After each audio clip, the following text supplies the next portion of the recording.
Sí, licenciado. Se ve. Muy bien. Bueno, habíamos anunciado concluir con la temática de técnicas y procedimientos. Es lo que consolidaremos hoy.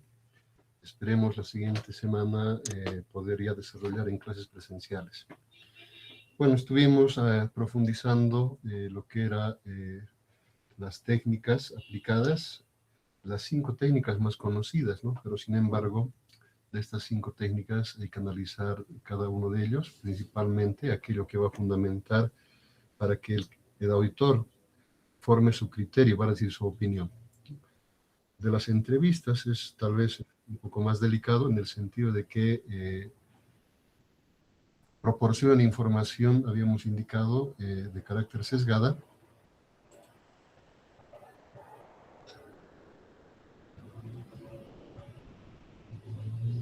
No hay problema, ¿no? Si alguien desea transcribir, no hay problema. Decíamos, hay las entrevistas estructuradas y las no estructuradas. También se dice entrevistas elaboradas y entrevistas no elaboradas, ¿ya?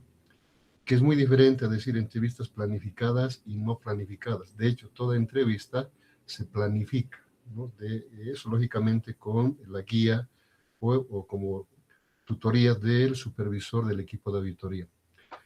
Las entrevistas estructuradas tienen diferencias con las entrevistas no estructuradas, ¿no? Por ejemplo, las estructuradas son de carácter formal o estandarizada, dado que la vamos a elaborar estableciendo una focalización específica al sujeto y al objeto de auditoría.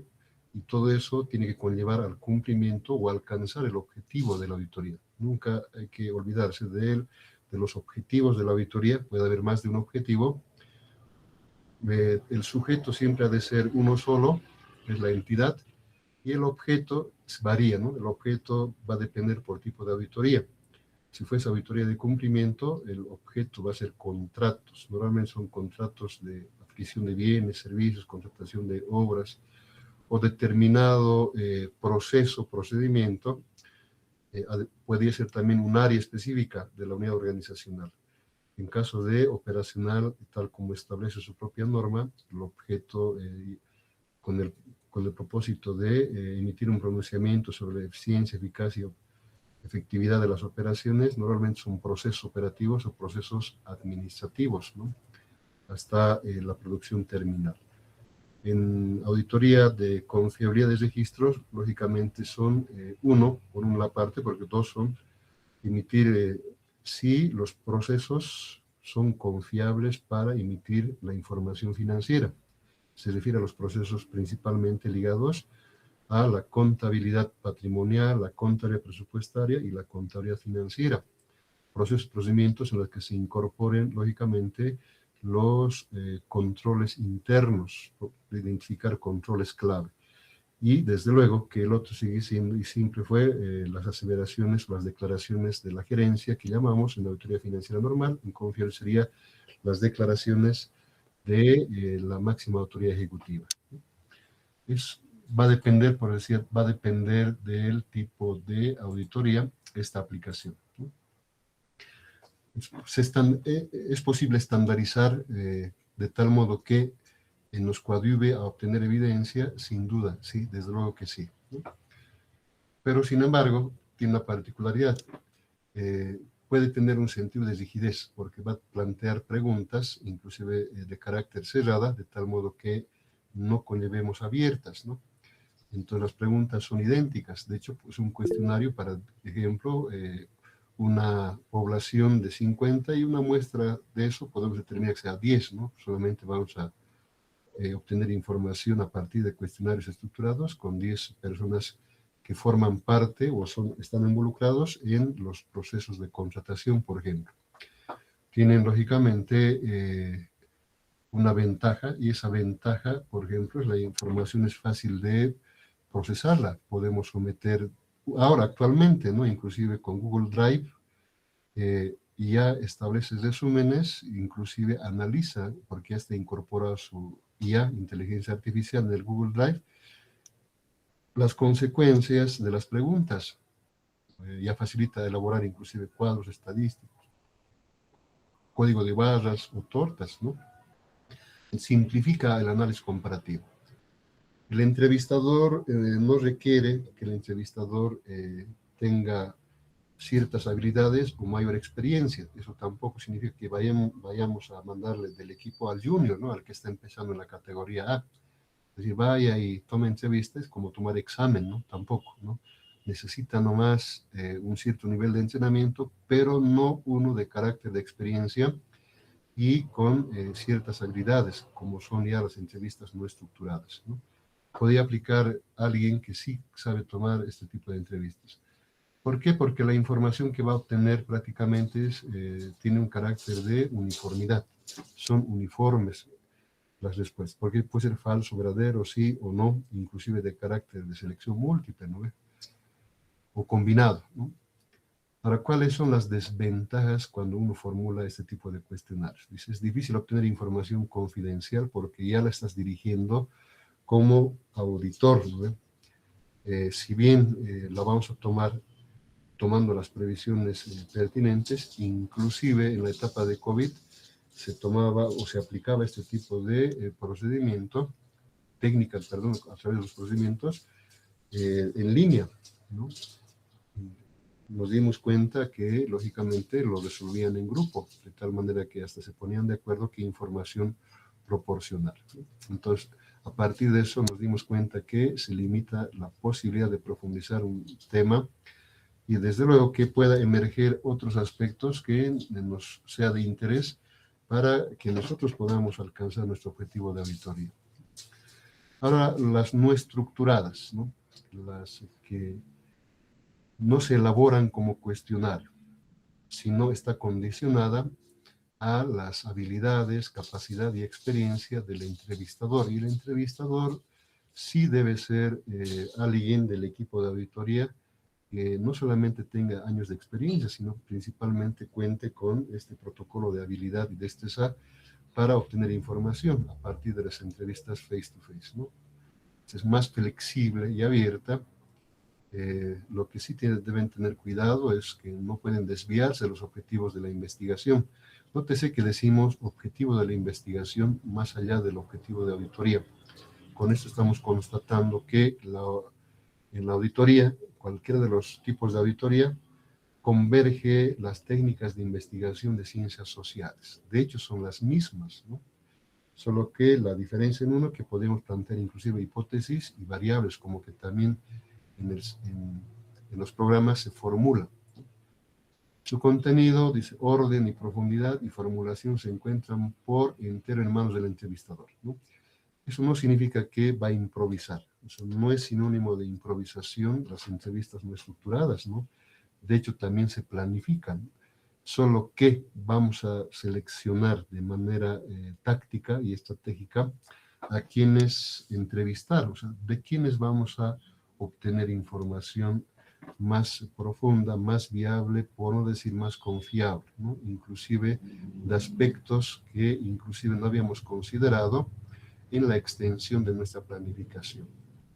Hay ciertas ventajas, eso es cierto. ¿Y cuáles son esas ventajas de las entrevistas no estructuradas? Tiene que adaptarse al medio, tiene que adaptarse a las circunstancias y tiene que adaptarse, desde luego, al entrevistado. ¿Por qué? Porque si bien vamos a establecer una selección igual por muestreo de nuestros sujetos de investigación, normalmente son aquellos que forman parte de los procesos, procedimientos, inclusive nos dice que pueden ser elementos externos a la entidad, como por ejemplo proveedores, acreedores, entre otros, o clientes, ¿no? Inclusive de otras áreas, de tal modo que inclusive evitamos que nos proporcionen información sesgada, porque si vamos a focalizar a la misma unidad donde existió el error o la irregularidad, podrían ellos anticiparse de tal modo que inclusive proporcionen información que no es verídica, ¿no? A partir de eso, esa habilidad nos permite profundizar, nos dicen, temas de interés. Quiere decir que hay ciertas técnicas psicológicas que debe aplicar el entrevistador, de tal manera que inclusive al formularse su hipótesis y variables, nótese lo que dice acá, ya está hablando de hipótesis y variables, puedan inclusive direccionar hacia otros asuntos, si bien podría inclusive desmarcarse de nuestro objetivo, pero lo que sí nos dice la propia NAC, sí se puede ajustar inclusive el objeto de auditoría. Si bien el objetivo no, pero el objeto sí. Hay ciertas desventajas, eso es cierto, como en el caso anterior de las estructuradas, había ventajas respecto a la limitación de obtener más información o profundizar mayor información. En esta otra, si bien se ha superado esa limitación, porque el entrevistador va a tener que aplicar todas sus habilidades y conforme va obteniendo información del entrevistado, puede ir ampliando, ¿no? Puede ir ampliando, sistematizando lógicamente esas respuestas. Pero sin embargo nos dice, eso podría tomar mayor tiempo. Por ejemplo, en las estructuradas planificamos a razón de 30 minutos, ni más ni menos, como los exámenes que damos.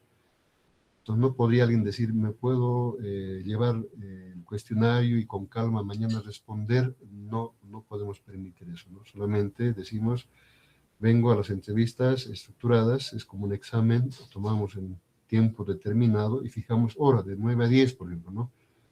No podemos establecer diferencias, es decir, yo puedo dar más después. ¿Por qué? Porque de antemano se va a enterar de las preguntas y desde luego va a direccionar las respuestas, ¿no? En este otro caso no. Si bien establecemos una agenda de entrevista, nos dice esa agenda quiere decir de 8 en punto a 8 y 30 minutos, personal A, de 8 y 30 a 9, personal B, así vamos a ir estructurando una agenda. Eso podría, nos dice, sufrir cambios por el nivel de información y la calidad de información y evidencia que estamos obteniendo. Por eso suele ser un poco más costoso en cuanto a tiempo. No se olviden que cuando nosotros planifiquemos, vamos a establecer el costo de la auditoría. Y el costo de la auditoría se calcula considerando no solamente los insumos que va a utilizar el equipo, entre hojas, bolígrafos, lápices, ¿no? Tintas de impresora, las depreciaciones de los equipos de computación, entre otros, fotocopiadoras, ¿no? También forma parte, inclusive, los otros insumos de servicios de carácter no personal, energía eléctrica, por ejemplo, ¿no? Seguros, ¿no? Para el personal, si el personal es consultor individual de línea, tiene que contar con seguro. Y desde luego, lo principal, que para nosotros sería la mano de obra, ¿no? La mano de obra, decimos, horas auditor. ¿Cuánto tiempo se planifica que el equipo de auditoría, pónganse en que son 4, y quiénes van a ser los 4, que es el equipo más corto? Primero el gerente, o el director de auditoría que decimos, o el jefe de la unidad de auditoría interna, que puede llamarse también gerente en otras entidades más grandes. Segundo, va a ser sí o sí el supervisor. No podría ser marginal el supervisor, va a formar parte del equipo. De hecho, él es el responsable de estructurar los procedimientos de auditoría. Y desde luego, los auditores senior, o semi-senior o junior, ¿no? Que llamamos en el sector público auditores A, B, C.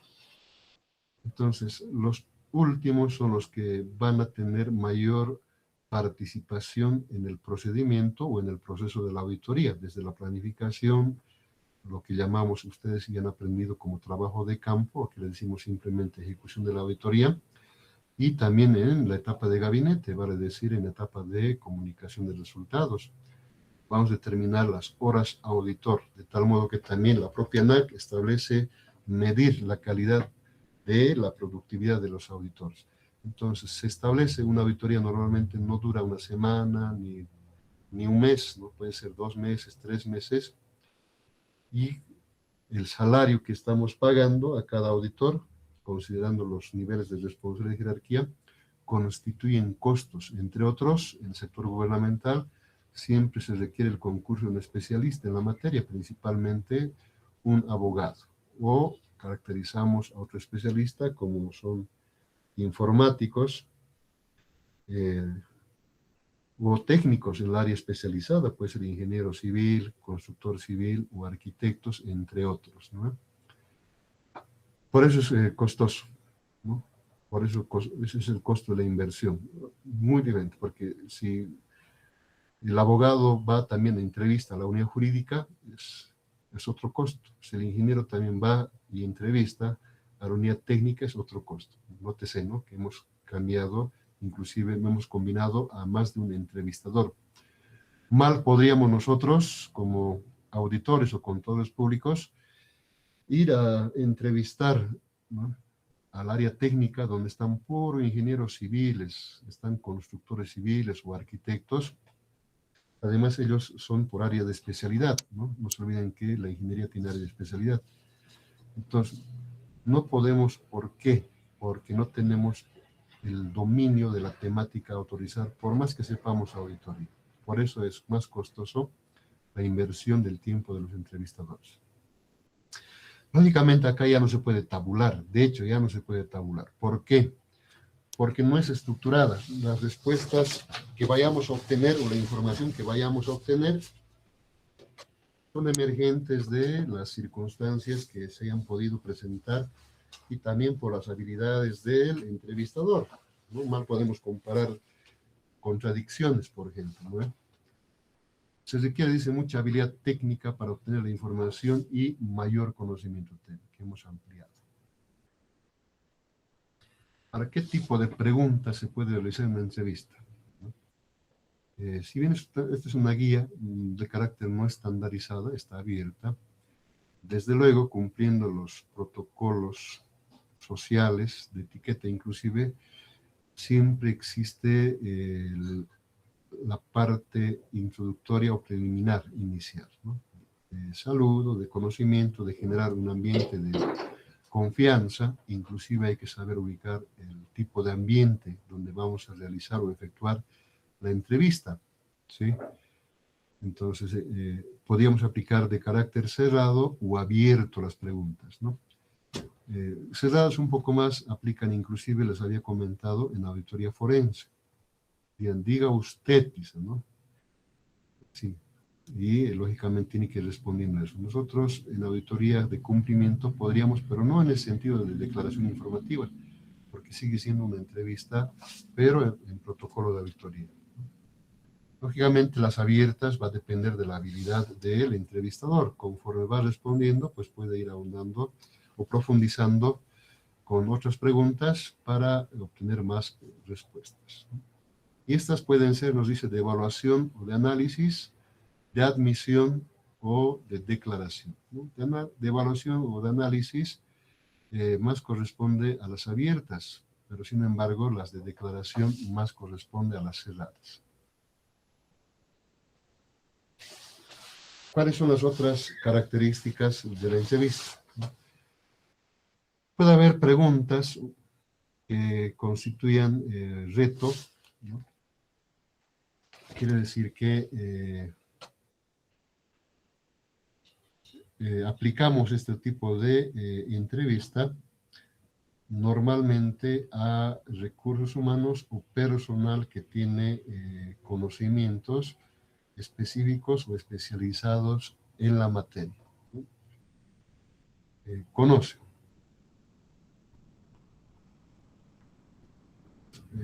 No solamente del proceso que maneja la entidad, ¿sí?, sino que además maneja y profundiza información comparada, ¿no? De breves, es bien conciso, otros son de relevancia y claros, y en otros podemos efectuar énfasis en los puntos principales. Enfatizamos más, de tal manera que obtenemos más información. Por ejemplo, es bien clásico en el área de contrataciones, ¿no? Porque en el área de contrataciones hemos identificado varios responsables de un proceso de contratación, como son desde la máxima autoridad ejecutiva, autoridades responsables de los procesos de contratación, RPC o RPA, que aprendimos, está la unidad solicitante, la unidad administrativa, está la comisión de evaluación y calificación, está la unidad jurídica, la comisión de recepción y otros, ¿no? Como los proponentes, por ejemplo, ¿no? Entonces, va a depender qué información necesitamos obtener, ¿no? Eso es las buenas preguntas. Ahora, ¿en qué consiste, por ejemplo, la confirmación? Nos dice, consiste en obtener corroboración. ¿Con quién vamos a confirmar? Normalmente la confirmación se efectúa con agentes externos a la entidad, o sea, agentes externos al objeto de auditoría. Y vamos a corroborar información, vamos a corroborar datos, vamos a corroborar valores, inclusive vamos a corroborar cierta información para validar, inclusive la parte cualitativa y cuantitativa, ¿no?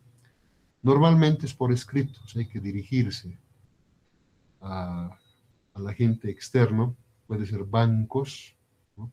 Habíamos indicado en clases presenciales lo que antes también denominaban en calidad de circularización, decíamos, ¿no? Podemos corroborar, confirmar saldos con proveedores, clientes, acreedores, los propios contratistas también, ¿no ve? Entre otros. Y desde luego que se va a estructurar de acuerdo a la documentación que estamos evaluando o examinando. Deseamos validar esa documentación, esa información, esa evidencia, ¿no? Y esa información puede ser parte, sustento de un comprobante de contabilidad, de C31 o C21, o en cuyo caso forme de los archivos de los procesos operativos o administrativos de la entidad. No vayan a pensar que toda evidencia, toda documentación la vamos a encontrar debajo de un comprobante. Un poco eso es lo que se enseña en la auditoría financiera en el sector privado, ¿no? En el sector público, los archivos, o cada entidad, perdón, tiene implementado su sistema de archivos. Y los sistemas de archivo hay que diferenciarlos, o son diferenciados por sistemas de carácter netamente de apoyo administrativo, que son los sistemas de la Ley 78. Eso lo maneja el área administrativa, ¿no? Y aquellos que son emergentes para documentar de los procesos sustantivos o operativos, que sigue siendo actuación administrativa, ¿no? Todos son actuaciones administrativas. El área técnica combina lógicamente también con la unidad técnica de la entidad, de tal modo que encontramos documentación especializada, que inclusive nosotros requerimos apoyo del especialista para que lo pueda analizar y elaborar qué información desea confirmar con los terceros involucrados en esas evidencias. Eso es la confirmación. Y desde luego nos dice que existen y se clasifican las confirmaciones de tipo positiva, negativa, indirecta, ciega o en blanco, además de investigación también, ¿no?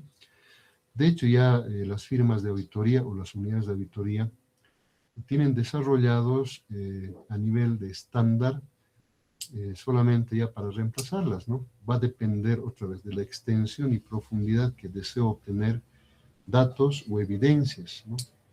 O corroborar, decía, ¿no? Quiero corroborar una aseveración. Puede ser positiva, negativa, puede ser indirecta, ciega o en blanco, de investigación. Estas características deben ser claras, me dice, y precisas en su redacción. Sin duda, eso es una caracterización. Además, cuando nosotros vayamos a estructurar estas notas, son cartas o notas de confirmación, debemos indicar que la contestación o las respuestas a estas notas que emite y firma el supervisor del equipo de auditoría o el encargado de auditoría tiene que remitirse directamente al equipo auditor. No puede el tercero involucrado remitir a través de la máxima autoridad ejecutiva de la entidad, a través de la burocracia que llamamos nosotros, ¿no? Y eso también explicamos. Quiere decir que Nosotros nos vamos a dirigir directamente al banco, como auditores, para que nos confirme los saldos de diferentes fechas de la entidad que estamos auditando. Y el banco mal podría contestar a la entidad, dirigiendo la MAE, diciendo, ¿no? Tiene que contestarnos a nosotros. Ahora, lógicamente, el banco va a pedir una relación contractual. En el caso de UAI, simplemente es un memorándum de designación del trabajo de auditoría. Con eso vamos a adjuntar para que también el banco cuide su protocolo de proporcionar información autorizada o de carácter confidencial, ¿no? De todos, de proveedores, de clientes, de acreedores, directamente debe dirigir al equipo de auditoría, en este caso a nombre del supervisor de la auditoría. ¿Y eso qué podría pasar? ¿Cuál sería el riesgo de que dirija a través de la burocracia de la entidad? Que la entidad, a través de sus procesos, puedan modificar la información o condicionarle, ¿no?, a un determinado cliente, proveedor, acreedor o contratista para que modifique la información que está proporcionando al auditor, de tal manera que inclusive se someta a un nivel de chantaje, ¿no? Es para eso. Solicitar que todas las dudas y observaciones sobre los saldos se den a conocer oportunamente en la contestación. O sea, no podemos permitir dar plazos, es decir, debe plazo de una semana, no. O sea, tenemos que establecer plazos rígidos. ¿Para qué? Para que no tenemos que darle tiempo para que pueda cruzar información, ¿no?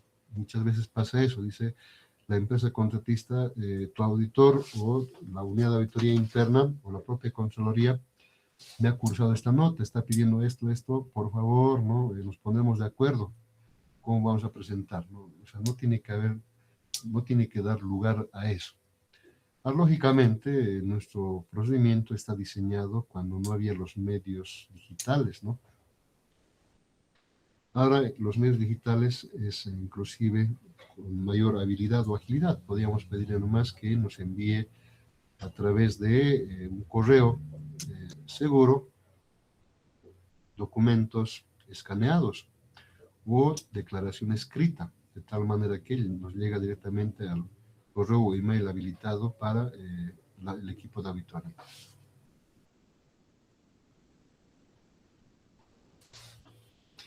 ¿Cuáles son las características de las solicitudes de confirmación? Lógicamente, siempre hay que precisar la fecha que se solicita la confirmación. Tiene que estar firmado por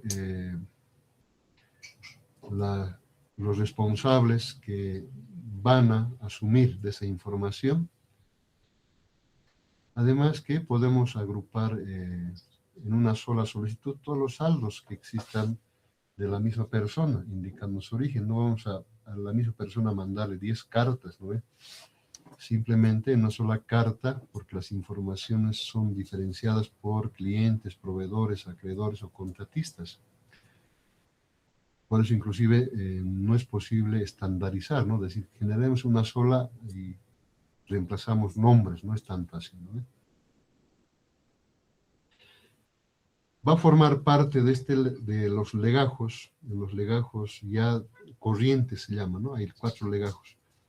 Legajo permanente, legajo de planificación o legajo de programación, y lo que otros llaman legajo de ejecución, aquí se llama legajo corriente en el sector público. Va a ser parte de nuestro legajo corriente todo el control de solicitudes. Tenemos que controlar a quiénes estamos emitiendo, a qué acreedores, a qué clientes, a qué entidad financiera, entre otros, a qué contratistas, ¿no? Y antes de remitir esa información, tenemos que confrontar los datos de la confirmación con los registros de la entidad, ¿no? Por eso no se recomienda estandarizarlo. No falta alguna firma, dice, yo tengo estándar y solamente reemplazo, dicen, ¿no?, los datos. Eso sí sería muy cuestionable. Y las direcciones tienen que ser precisas. Bueno, por ahora las direcciones de correos, ¿no?, de los emails, ¿no?, de tal manera que también inclusive la vamos a poder encontrar en sus propios portales web.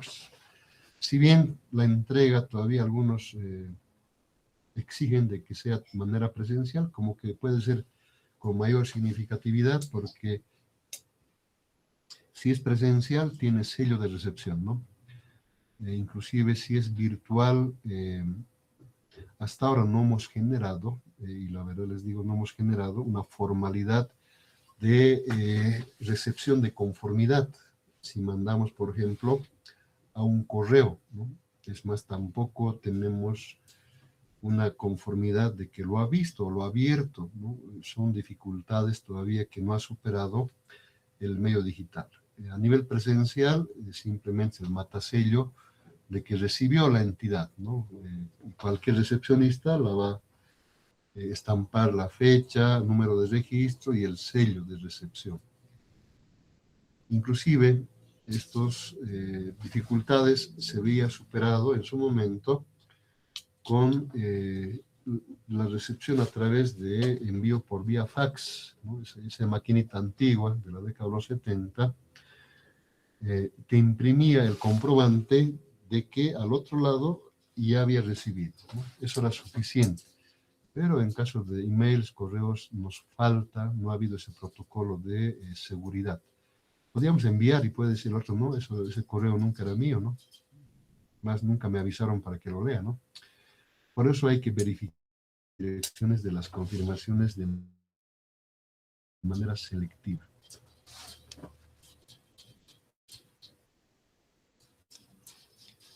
Y sin embargo, se mantiene el protocolo de corroborar la confirmación de envío y recepción, ¿no? Va a depender, en este caso, de la táctica y estrategia del equipo de auditoría. Y lógicamente no puede aceptar, ¿no?, en tema presencial en otro lugar si no es que en el lugar declarado del recinto de auditoría. ¿Qué significa eso? Les explico. Si nosotros vamos a ser parte de la Contraloría, no pueden remitir la Contraloría directamente, ¿no? El equipo de los auditores gubernamentales de la Contraloría, cuando van a auditar a una entidad, sí o sí requieren que les proporcione un ambiente. La entidad les tiene que proporcionar el ambiente, incluyendo los muebles, escritorios, sillas, entre otros. Muchas veces también hasta computadoras se piden, ¿no? De tal modo que ese ambiente se convierte, si quieren, un enlace de la Contraloría. Entonces, a esa oficina tienen que llenar. Por eso decimos directamente al equipo de auditoría, no estamos yendo a la Contraloría, ¿no? Inclusive la propia unidad de auditoría interna, cuando la entidad es desconcentrada o descentralizada, puede habilitar en el interior oficinas de enlace. Entonces, no va a decirle a la regional Potosí o a la regional de Santa Cruz o a la regional de Beni que tiene que remitir hasta la ciudad de La Paz, ¿no? Simplemente está habilitado allá porque hemos destinado un auditor y ese auditor es el responsable de recibir y ese es el que maneja este control de solicitudes. Todas las confirmaciones devueltas por el correo, dice, deben de devolverse a la entidad para que se elabore una nueva confirmación. Verificando, dice, que se resuelvan las observaciones que indica en el correo y sobre reenviar nuevamente, ¿no?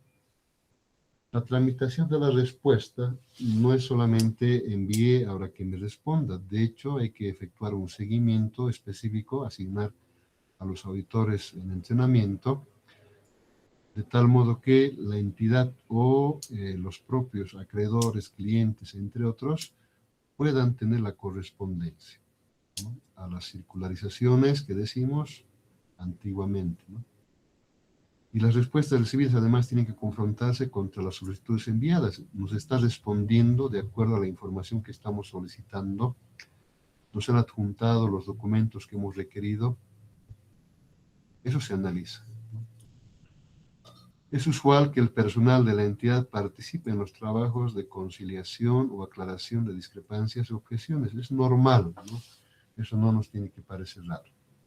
Y las respuestas no confirmadas deben considerarse sin validez. O sea, no nos respondieron, no nos confirmaron, no tienen validez. ¿Puede realizarse una segunda confirmación? Sí, se puede, ¿no? Tal vez inclusive como auditores no hemos precisado los datos específicos con el objeto de auditoría y con el objetivo. En ese caso puede haber una segunda confirmación, ¿no? O por alguna razón no pudieron advertir las notas de solicitud, entonces también podemos corroborar sobre la primera, ¿no? También gestionamos respuestas sobre los saldos de los cuales no se hayan obtenido respuesta. Nos dice que deben verificarse mediante procedimientos alternativos. No podemos anteponer como sobretexto de que la entidad no nos respondió, ¿no? Hemos agotado todo y no hemos obtenido respuesta. Nos dice, puede haber otros procedimientos alternativos. No necesariamente ese cliente, ese proveedor o acreedor tiene la información específica. Podríamos obtener de otro lado la información, ¿no? Y el trabajo de confirmación nos dice, debe resumirse cuantitativamente, ¿no? Ahora profundizamos la técnica de observación.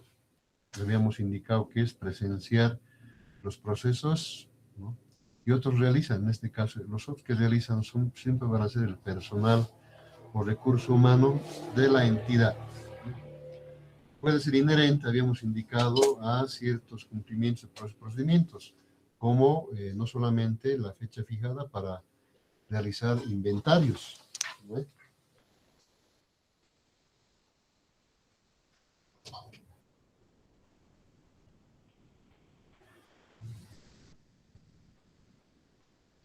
Sino procesos administrativos u operativos que están establecidos en sus propias normativas internas. Ejemplo, ¿no?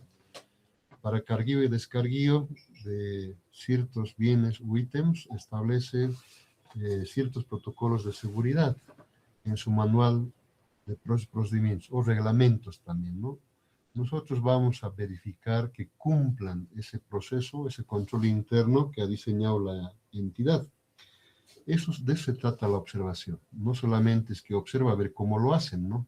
Y decir, lo hacen bonito, no podría ser eso con parte de una técnica de observación. Observamos el cumplimiento de protocolos establecidos y aprobados, formalizados en reglamentos especiales, principalmente en manuales de procesos y procedimientos.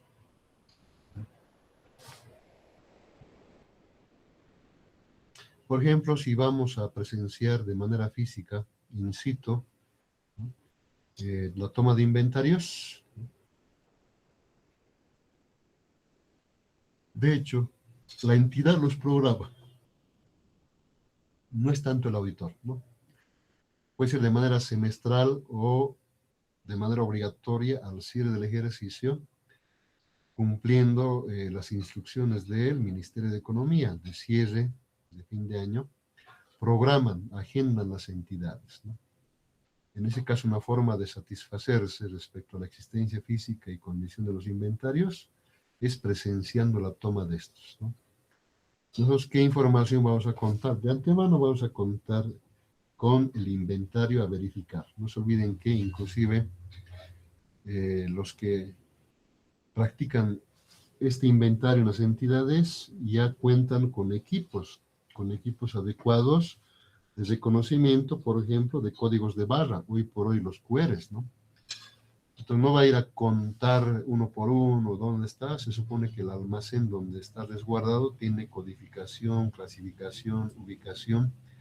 Además está expuesto a la vista el código de barras. En ese caso, nosotros simplemente vamos a presenciar que el reconocimiento de código de barra de un determinado ítem o bien sea coincidente y coherente con la característica descrita en el inventario. Por eso el auditor debe cerciorarse de la adecuada planeación en la toma de inventarios físicos. No vamos a ir a presenciar una toma de inventarios no planificada, que diga, a ver, este es el almacén, no sabemos lo que hay y vamos a contar y saber qué hay, ¿no? Eso no es inventario, ¿no? Eso no es inventario, ¿no? De hecho, para nosotros eso ya constituye un hallazgo de que incumple los procesos y procedimientos establecidos en la norma básica del sistema de bienes y servicios, lo inherente o lo referente al manejo de almacenes, ¿no?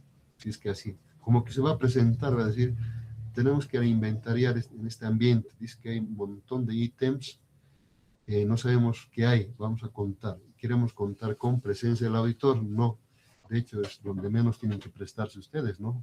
Pero sí observar el incumplimiento, el desorden. ¿Cuáles son los protocolos de planear la toma de inventarios? Los controles de clasificación adecuada, ¿no? Que estén debidamente acomodadas en estantes, ¿no? Físicamente, ¿no? Por partidas, por ítems, ¿no? Por niveles inclusive de riesgos, ¿no? ¿Qué podríamos encontrar en esta toma nosotros como auditores? Que ciertos ítems de mayor valor y de menor volumen están expuestos a riesgos de sustracción, por ejemplo, ¿no? Entonces, hay en entidades que compran bienes con alto costo, pero que son fáciles de sustraerlos o manipularlos. O sea, dicho de otra manera, podría ingresar en una mochila, ¿no? Hasta en un bolsillo, pero están expuestos a riesgo de hurto, robo, lo que sea, ¿no? No están resguardadas. Debían estar con otro resguardo, ¿no? Si son pequeñitas, por ejemplo, ¿no? O, por ejemplo, para perforación, son sierras diamantadas, son chiquitas, pues, ¿no? Sin embargo, también hay que observar de que el almacén esté ordenado, clasificado físicamente por el nivel de rotación. Los de alta rotación tienen que estar cerca de la puerta de almacenes, pues, ¿no? Porque a diario seguramente los usuarios de almacenes piden. Sería extraño que esté al fondo, ¿no? De tal modo que el responsable de almacenes vaya y se pierda en el fondo hasta que pueda exponer a riesgo de sustracción, lo que está cerquita, ¿no? O aquellos ítems o bienes que son altamente expuestos a la humedad, estén en el suelo, en el piso, y no estén acomodados físicamente por encima del suelo en un estante, ¿no? O viceversa, digamos, ¿no? Y debemos corroborar la inclusión de la totalidad, nos dice, de los inventarios que son propiedad de la entidad, y podemos encontrar aquellos que no son propiedad de la entidad. Están en calidad de depositario, que no podría formar parte del inventario, pero tiene autorización de resguardo. O encontrar bienes o ítems o inventarios que han ingresado a almacenes sin autorización. Quiere decir que el responsable de almacenes recepcionó, y es más, incluyó en la ubicación física de almacenes algo que no estaba autorizado, ¿no? No contaba con algo. Eso significa que todo aquel bien que ingresa a almacenes debe contar con autorización oficial, no solamente el INET superior, ¿no? Para que sea codificado, para que sea identificado y clasificado, ¿no? No podría haber un bien temporal diciendo por si acaso se han dejado, ¿no? No puede haber. Y la participación del personal capacitado con conocimientos de las características de los inventarios. Mal podrían ellos mismos designar a personal que no sabe de inventarios, no reconoce que el inventario o el ítem o el bien que están inventariando es el bien, pues, ¿no? Porque no, el hecho de que tenga un código de barras no significa que ese sea el bien. Nótese, inclusive, por eso no podemos mandar a alguien que no conozca inventarios, a un junior, ¿no? Podían pegarle, porque no se olviden que son pegatinas, los códigos de barra, inclusive los QRs actualmente, podían pegarle, se me ocurre, a una impresora, a un equipo de computación. A la vista sigue siendo, ¿no? Equipo de computación, sigue siendo impresora, pero ese código de barra le corresponde a otro, de mayor valor, o más actual, y está pegado en una impresora que ya no funciona, es de menor valor, por no decir que es chino, ¿no? Entonces, ¿qué va a hacer el auditor? El administrador que está levantando inventario. Va a codificar con reconocimiento de código de barra, porque es a distancia, no se olviden que es un reconocimiento láser, y va a decir que ese es el equipo, pero no solamente eso, ¿no? Por eso el auditor que va a participar debe tener ciertos niveles de conocimiento, acompañado con un técnico que conoce esas cosas, y va a decir, un momentito, ¿no? Esto no es la característica de la impresora que está corroborando el reconocimiento de código de barras, es otro, ¿no? Por eso dice, con personal capacitado, con conocimientos de las características de los inventarios, ¿no? A eso se refiere. Sigan escuchando, están viendo la presentación, estimados jóvenes, señoritas. Sí, licenciado. Sí, licenciado. Ok, muchas gracias. Yo sé que es un amplio esta parte. A los procedimientos para la identificación de inventarios dañados o con indicios de lento movimiento y obsolescencia, ¿no? ¿Cómo se tiene que identificar? O es también la habilidad de identificar, porque no se olviden que la entidad te hace nomás pasar de que todo está bien, ¿no? Se parece a las Fuerzas Armadas, ¿no? Un poco más la experiencia que tenemos de las Fuerzas Armadas, inventariaron los vehículos, los activos militares en los cuarteles. Un poco más los cuarteles declararon que tenían 10, por si te 10 caimanes que manejamos por ahora, ¿no? Simplemente, ¿no? 10 caimanes todos en buen estado, ¿no? Cuando van al lugar, solamente de 10 funcionan 3 y 7 están ya prácticamente desarmados, ¿no? Y atrás botados, ¿no? Entonces, si alguien no corrobora eso, lógicamente deja pasar, ¿no? Todavía a la vista, ¿no? A la vista. Otra cosa es verificar inventarios dañados, aquellos que son fungibles, inclusive aquellos que se caracterizan por la obsolescencia, ¿no? Están tan obsoletos, es más, van a encontrar en entidades piezas, ítems que están nuevas, o sea, tampoco están obsoletas, perdón, están nuevas, pero su obsolescencia se enmarca en que ya no tiene un objeto de bien para reemplazarlo, ¿no? A ver, ¿qué he podido observar yo, por ejemplo? Ya. Yo he podido observar en la toma de inventarios que la entidad tenía almacenado un stock de toners, ¿ya? Toners para un tipo de impresora que ya no está vigente en el mercado, tampoco la entidad tiene, o sea, la entidad ha reemplazado, ¿no? Por ejemplo, era un ejemplo, ¿no?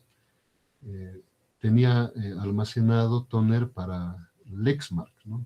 Y la entidad no tiene ningún Lexmark, todos tienen HP, ¿ya? Y HPs vigentes, pero esos toners están ahí, ¿no? Ya están obsoletos, ¿no? Inclusive he encontrado cintas de máquina de escribir y cintas de máquina eléctrica, un montón, así, almacenados, ¿no? Un montón. ¿Están bien conservados? Sí, ¿no? Pero utiliza la entidad, no, de hecho ya ni siquiera tiene máquinas de escribir, ¿no? O máquinas eléctricas, ¿no? Pero tiene un montón de cintas almacenadas, ¿no? O aquellos que son de lento movimiento, ¿no? Raras veces la entidad, 2 o una vez al año mueve. Eso es lo que tiene que identificarse la entidad. Inclusive en yacimientos hemos podido encontrar en la toma de inventarios partes y piezas de aviones. Y están en este momento en yacimientos, en sus galpones, partes y piezas de aviones. Y pregúntense a la actualidad, ¿yacimientos tiene algún avión? No son aviones modernos, ¿no? Son aviones de esas épocas, de la década de los 1930 o 40, ¿no? ¿Están como piezas nuevas? Sí, están, ¿no? Incluso van a encontrar piezas de autos o vehículos que la entidad ya no los tiene, ¿no? Son modelos antiguos, pero están ahí. Esos son los que el auditor debe considerar como hallazgo, observación, llámese por ahora, ¿no? ¿Qué otros más? Nos dice medidas para asegurar la corrección de los conteos. No por el solo hecho de que sea por reconocimiento de barras, en algún caso ni siquiera las tienen, ¿no? Código de barras o QR, ¿sí? No están sistematizados inventarios. Los tienen ordenados de manera manual, ¿no?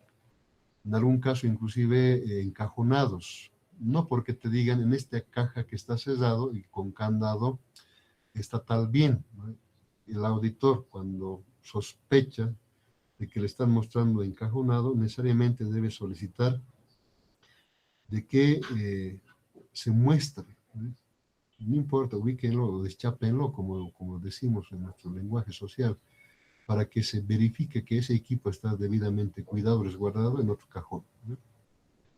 Lógicamente, responsables, de eso es el supervisor, ¿no? Tiene que haber otro designado para ese control de calidad, ¿no? Nótese que un inventario no solamente es que digan que aquí está el inventario. Los controles sobre corte de formas incluye, dice, los marbetes y listas de inventarios, no solamente una actualización oportuna del manejo de inventarios, sino es que esos inventarios cumplen con todos los protocolos. De hecho, lo establece la norma básica del sistema de admisión de bienes y servicios en su capítulo de manejo de inventarios, que es la parte genérica, pero la entidad debe contar, nos dice, con un documento, un reglamento especial, manuales, procesos, procedimientos, de cómo se maneja ese inventario físico, valorado y desde luego en un sistema computarizado, ¿no? En eso sí hacemos corte de inventarios, ¿no? Corte de decir hasta acá, hasta el 31 de diciembre, máximo hasta el 20 se hace, ¿no? Hasta el 15 inclusive, los cortes, para adelante ya no.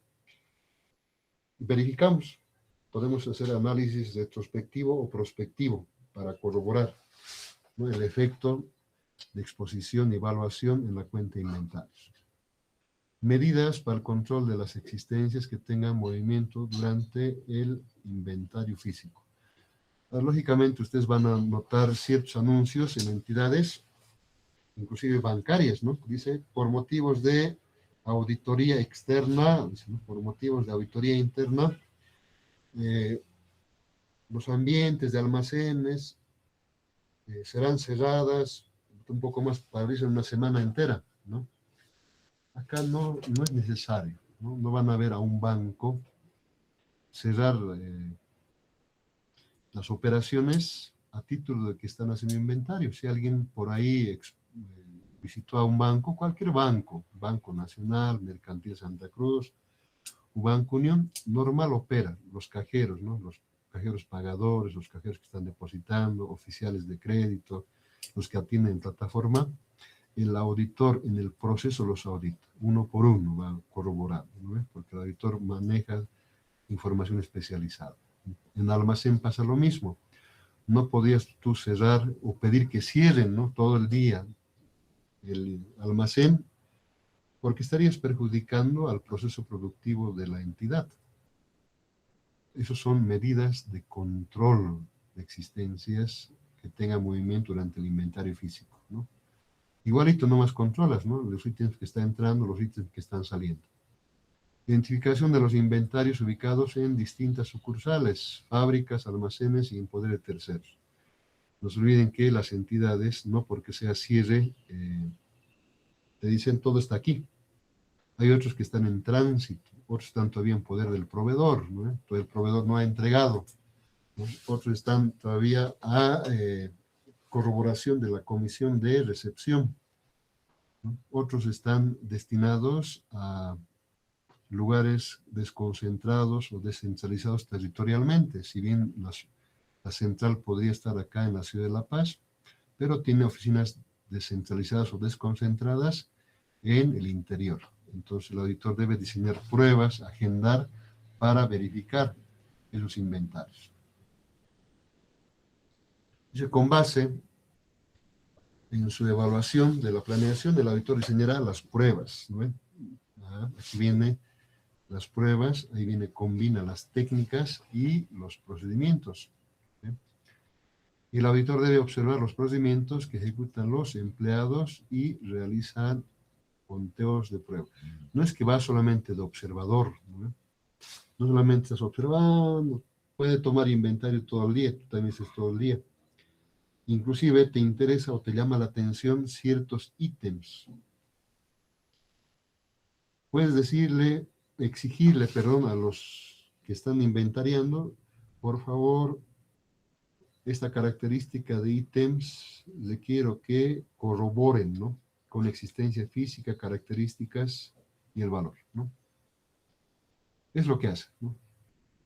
Porque tal vez inclusive los empleados podrían simplemente mostrar una actitud de inventariación y corroboración de aquellos ítems que no estaban expuestos a riesgos, ¿no? Por ahí te están ocultando los faltantes, ¿no? Por ahí te están ocultando ítems o inventario dañado u obsoleto. Justo no te llevan a ese lado, ¿no? Justo no te llevan al fondo del almacén, ¿no? Solamente te están mostrando donde está prolijo, donde no faltó nada, todo está bien manejadito, nadie se robó, ¿no? Va a encontrar exactamente el auditor hasta por muestreo. Entonces el auditor no puede dejarse guiar por esa actitud de comportamiento del equipo que está levantando inventarios y son de la entidad, ¿no? Puedes pedir que inventario, porque no vas a participar, no te vas a perder las 8 horas, ¿no? Máximo tendrás 2 horas para corroborar, ¿no? No te van a asignar las 8 horas por si acaso, ¿no? Considerando la naturaleza de los productos, se deberá evaluar si se requiere la participación de expertos o no. Puede ser que encuentres un determinado ítem o bien que no conoces, ni los que están inventariando simplemente han corroborado diciendo eso es, ¿no? Entonces, tú pides que participe un inventario, ¿no? Es más, tienes que tomar fotografías, imágenes, de tal modo que no lo cambien, ¿no? Eso no significa que la vayas a presentar. Y deberá considerarse, nos dice, la detección de partidas de inventarios que hayan perdido su valor por deterioro físico o lento movimiento, ¿no? Necesariamente. No puedes decir que ítems de toners o cintas de máquina están bien conservaditos, están íntegros, tal cual han comprado, y están de hace 40 años atrás ahí, ¿no? O 30 años, dejar pasar. Tú tienes que considerar para recomendar que esos sometan a la norma de disposición, ¿no ve? Y los de lento movimiento igual. ¿Qué pasa? ¿Por qué es un lento movimiento? O sea, quiere decir que no requieren mucho ese ítem, ¿no? Pero sin embargo, resulta que la entidad cada año sigue comprando más, va estocando más y no tiene movimiento, ¿no? Uno puede sospechar de que el proveedor de esos ítems tiene cierto interés, no solamente económico y financiero, ¿no? Un interés muy especial de seguir vendiéndole a la entidad que no consume mucho. No consume mucho, pero sigue comprando la entidad en cantidad. Pero sin embargo, los ítems o los inventarios que se mueven requieren mucho, con periodicidad, con frecuencia, son los que compran menos, ¿no? Nótese, esas cosas hay que encontrar cuando tomamos inventario. ¿En qué consiste la revisión analítica ahora, ¿no? Habíamos indicado que es propio de la aplicación de todos los conocimientos y habilidades del auditor. Para eso ustedes no solamente aprueban, ¿no?, sino que adquieren dominios, destrezas en otros campos, en otras materias, como son economía, tributaria, administración, la parte pecuaria, diseño de proyectos, finanzas, ¿no? Todo eso se aplica acá, análisis e interpretación de estados financieros, entre otros, ¿no? Por eso en la revisión analítica se establece como alcance el estudio de relaciones, de tendencias significativas que podrían estar involucrados, información financiera y no financiera, ¿no? Tendencias, estadísticas, muestreos, ¿no?, proyecciones, ¿no? Todo eso se debe establecer como parte de este protocolo. ¿Qué procedimientos incluye la revisión analítica? Investigación, nos dice, de las partidas, se refiere a gastos, lógicamente, a rubros de recursos, pero en el sector público más investigamos partidas de gasto presupuestario, decimos las más materiales, las menos recurrentes, ¿no?,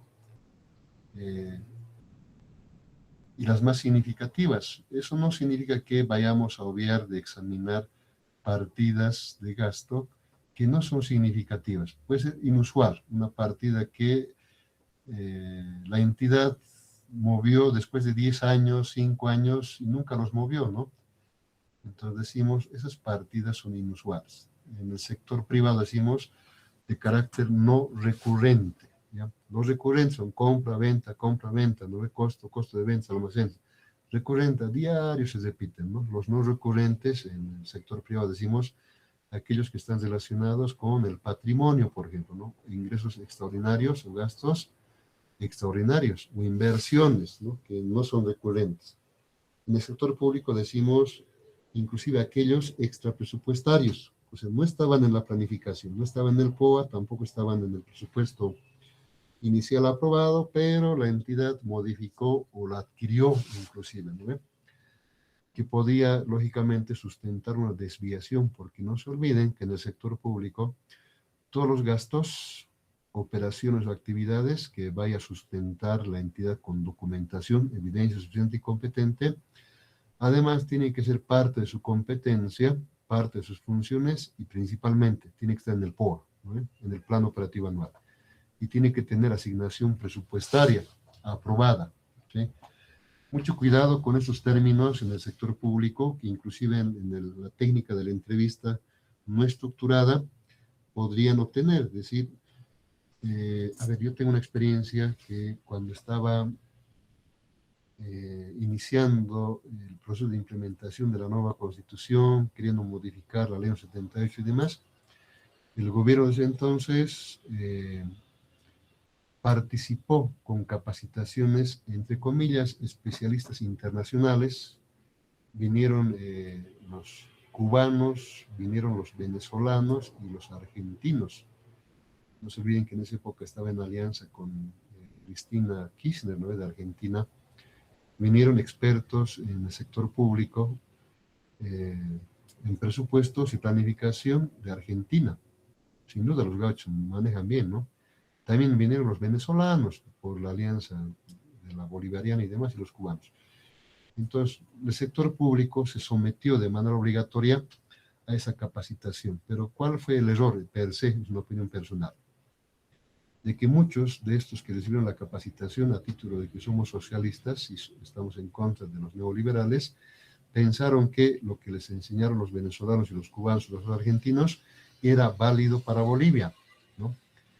Porque tropecé yo, por ejemplo, con términos como extrapresupuestarios o sobrepresupuesto, ¿no? O con cargo al presupuesto reformulado. Son tres términos que hasta ahora me lo he memorizado, que les metieron en la cabecita a nuestros operadores del sector público, diciendo, puedo hacer este gasto, puedo hacer esta contratación, puedo comprar este bien, pero resulta que no está en mi POA ni en mi presupuesto en este momento, pero lo quiere urgente mi MAE, ¿no? La entidad. Entonces puedo realizar con cargo al presupuesto reformulado. O sea, lo voy a reformular en un momento, porque que ahorita estamos en 15 de mayo, lo reformulo ya en junio o en julio, y ahí ya va a entrar, ¿no? El presupuesto, pero ya hay adquirido, ya hay ejecutado, ¿no? En Bolivia no existe esa figura, mucho cuidado, no existe esa figura, ¿no? Sobre presupuesto, eran de los argentinos, me acuerdo, ¿no? Lo manejan los argentinos. Tenía presupuesto de 100, estaba en el POA, tenía presupuesto de 100, resulta que aumentó, ya no es 100, es 110. ¿Puedo nomás comprar con 110? Sí, a eso le llamaban a los argentinos sobre presupuesto, ¿ya? Que en su normativa está permitido, en el caso nuestro no. En el caso nuestro hemos aprendido en la etapa teórica de que los gastos se someten al principio del límite presupuestario, no puede sobrepasar. Tiene un carácter muy distinto al de los argentinos. Decíamos, los recursos son de carácter referencial, que los gastos son limitativos, ¿no? Los recursos eran indicativos, ¿no? Entonces, es lo que tenemos que corroborar en esta etapa de la revisión analítica, que se hayan desviado, ¿no? Y los ratios y tendencias significativas nos ayudan a proyectar los movimientos inusuales que podrían poner en riesgo a la propia entidad. Eso la sabemos manejar, hemos aprendido en la materia de análisis e interpretación de estados financieros, entre otros en estadísticas, ¿no? Y econometría, ¿no? Todo eso traducimos en realidad en esta etapa. Seguimos con revisión analítica. El estudio de elementos clave nos dice de la información financiera es aquella que está oficialmente emitida. Y la oficialmente emitida es aquella que ha sido presentada al Ministerio de Economía y Finanzas Públicas, ¿no? Por eso es fácil acceder en este momento a cualquier entidad, pero no a su portal web, sino al portal del Ministerio de Economía y descargar los estados financieros que han sido remitidos y han sido expuestos, ¿no?, por principio de transparencia por el órgano rector. Eso podemos descargar y someter lógicamente de manera comparativa, inclusive desde que la entidad o la empresa pública se constituyó, ¿no? Y el estudio de la relación entre cierta información financiera y otra información no financiera ya es para corroborarla, ¿no?, en la parte analítica. ¿Qué finalidad tiene la planificación en estos procedimientos? ¿No? Sin duda es la comprensión de actividad de la entidad. Debemos comprender, no porque sea entidad pública tiene la misma competencia, de hecho, no porque son gobiernos autónomos municipales o alcaldías que llamamos, o gobernaciones departamentales, si bien existe una norma genérica para cada uno de ellos, todos aplican la misma normativa, los municipios y las gobernaciones. Tienen las mismas competencias, ¿no? Tienen las mismas funciones, porque hay una ley que se llama Ley Marco de Autonomías, la Andrés Ibáñez, la que norma, y la Ley de Gobiernos Autónomos Municipales, que también es norma, y la Constitución.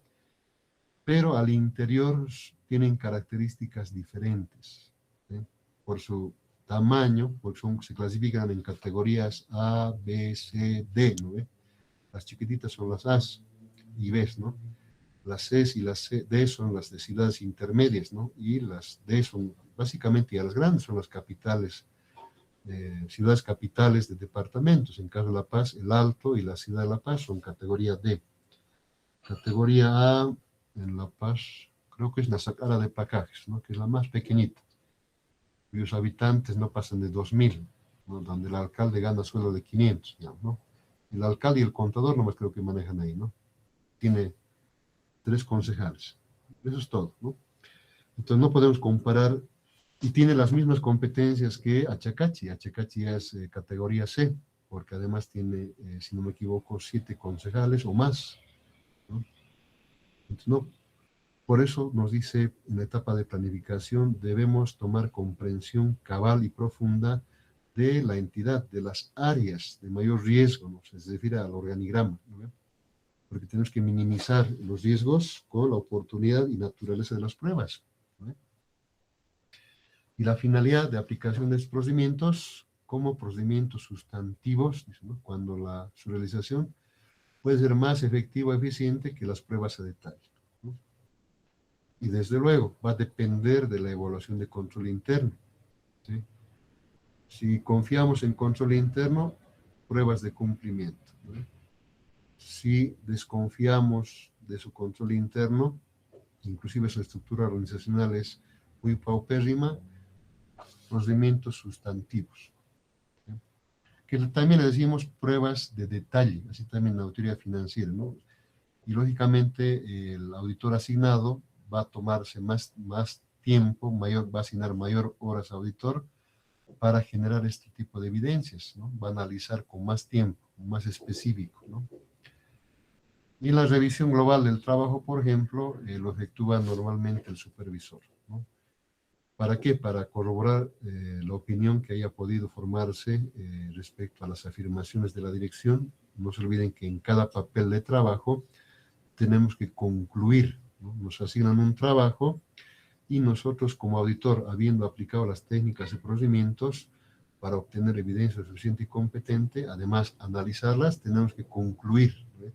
Puede ser por una cuenta específica, nos han asignado cuentas a cobrar a corto plazo, nos han asignado cuentas de pasivo o de patrimonio o de recursos corrientes o de gas corrientes, tenemos que llegar a una conclusión, ¿no? Y el supervisor va a aplicar esta prueba global de trabajo.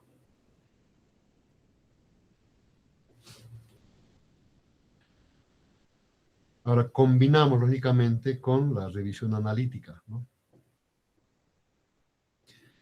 No podemos comparar de manera heterogénea, tenemos que comparar de manera homogénea. Si vamos a analizar características con moneda extranjera, porque las entidades suelen tener contratos de crédito o convenios con financiadores extranjeros, ¿no? Si es Canadá, será pues dólares canadienses, ¿no? Marcos alemanes o dólares estadounidenses, o pesos argentinos, ¿no?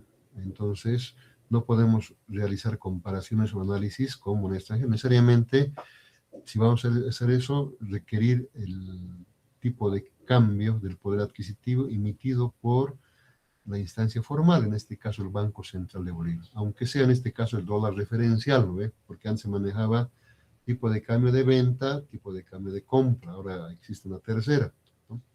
La tercera prevalece en Bolivia, ¿no? Y inclusive para transacciones.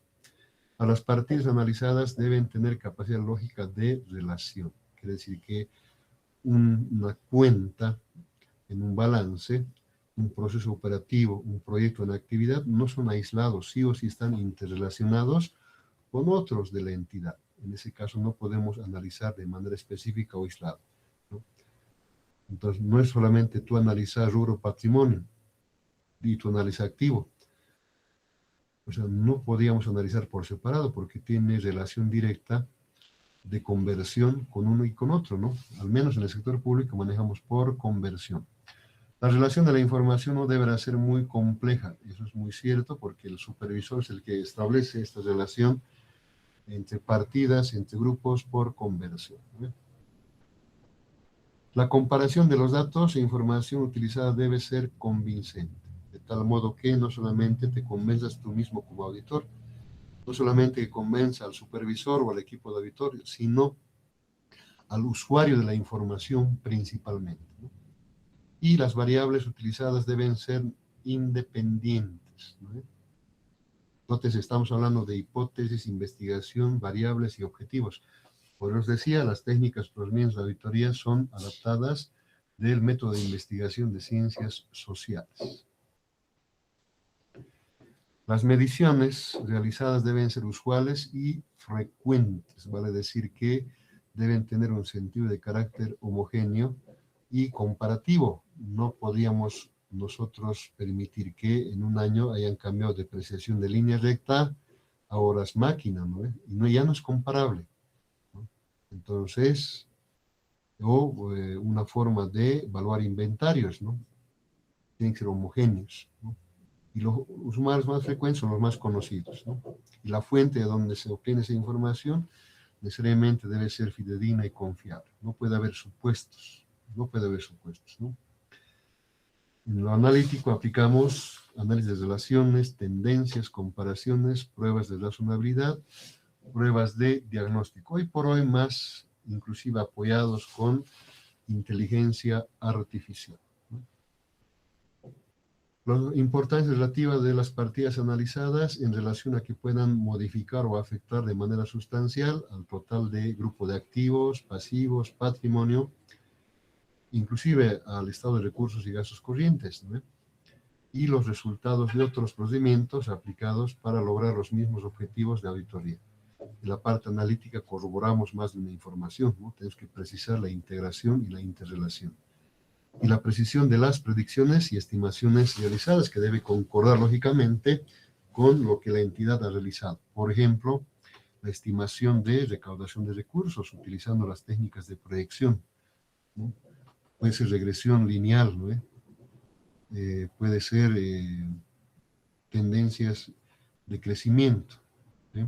Pueden ser tendencias econométricas, ¿no? Que debe corroborar lógicamente las estimaciones. ¿Por qué les digo esto? Porque vamos a poder encontrar, por ejemplo, municipios como el Alto, que cuando formulan su plan operativo anual, su presupuesto de recursos, suelen sobreestimar la recaudación de recursos propios. Ejemplo, dicen, no, vamos a recaudar 1 millón, ¿no?, al año, cuando su capacidad es 500.000. O sea, realmente ellos recaudan 500.000, pero en la planificación dijeron que van a recaudar 1 millón. ¿Por qué hacen eso? Porque con 1 millón puedo satisfacer demandas y necesidades de diferentes distritos, ¿no ven? Que los distritos también, juntas de vecinos, quieren obras. pero con medio millón, con 500.000 no voy a satisfacer, porque es mi realidad, ¿no? Pero le digo o le esfuerzo a mi planificador de que le aumente otros 1 millón, digo medio millón y hacen 1 millón, ¿no? Es más, algunos hemos podido corroborar que sobreestiman mucho más al doble, al triple, ¿no? Entonces, aquí hay presupuesto de recursos propios, ya no es 500.000, sino 1,5 millones, alcanza de sobra para todos, ¿no? Entonces van contentos y felices en la etapa de planificación, hasta firman compromiso, apoyo político, ¿no? Cuando ya viene el momento de ejecutar el POA, resulta que no hay corte, o sea, no hay moneda, ¿no? No hay efectivo. Y por eso, inclusive, del alto sí puedo hablar, porque es información corroborada, ejecutan obras solamente con presupuesto, y eso no solamente viene de la gestión anterior de Doña Eva Copa, sino desde Soledad Chapetón, Eder Patán y demás, ¿no? Firmaron contrato, estaba en el POA, sí, tenía presupuesto, sí, la empresa ejecutó con su plata, sí, pero más nunca pagaron porque no había plata, ¿no? Entonces, el auditor tiene que demostrar ahora técnicamente, porque hay técnicas científicas para corroborar las proyecciones de ingresos, ¿no? A eso se refiere a los procesos analíticos también, ¿no? Y eso puede afectar con riesgos a la entidad, a riesgo de auditoría, desde luego que sí, ¿no? Que sí que los controles no fueron eficaces, ¿no? Ahora, todo esto se materializa en lo que son programas de trabajo de auditoría, ¿ya?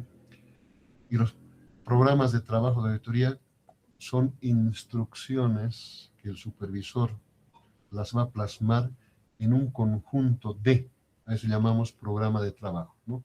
Los procedimientos deben diseñarse a medida del objeto, sujeto y objetivo de la auditoría. No podrían diseñarse al margen, ¿comprendido? El alcance de los procedimientos de auditoría tienen que tener amplitud, profundidad, la intensidad y el periodo, ¿no? El periodo es el alcance. Lo que más se exige es inclusive la amplitud y la profundidad. Eso nos ayuda a obtener, a profundizar más datos, más investigaciones, mayor y mejor evidencia. ¿Ya? Me dicen la hora, por favor, cuidado que nos pasemos. Tenemos 8 minutos, licenciado. Ya, entonces 3 minutos más, cosa que tengan 5 minutos para alistarse a la siguiente clase. La oportunidad de los procedimientos de auditoría dice la época en la que se debe aplicar. Toma de inventarios, ¿no? En diciembre, sí o sí, ¿no? Arqueos de manera periódica, ¿no? No pueden decir, al año nomás vendré, por si acaso, tengo que pasar mi año nuevo, mi Navidad con mi familia. El auditor no tiene Navidad ni año nuevo, ¿no? El tiempo justo, ¿no? El tiempo just time, ¿no? Planifica. ¿Y qué es el programa de auditoría? Documento que contiene las instrucciones detalladas para la recopilación de la evidencia suficiente y competente. ¿Quién elabora? El supervisor, ¿no? Los términos que se utilizan son términos de verbos de acción: examine, calcule, recalcule, compare, rastree, cuente, observe, consulte. Pueden ser otros, ¿no? Se clasifican por tipo de auditoría. Y con eso terminamos nuestra clase. Ojalá volvamos a las clases presenciales el día lunes. De no ser así, pues seguimos aplicando laboratorio para que puedan subir. Los voy a habilitar ya esta vez y prosigue nuestro conflicto social. Estimados jóvenes señoritas, muy agradecido. Con eso hemos terminado nuestra temática de técnicas y procedimientos de auditoría. Solamente nos faltarían laboratorios de gabinete. Chao chicos, por favor, registren su asistencia antes de salir de la plataforma. Muchas gracias.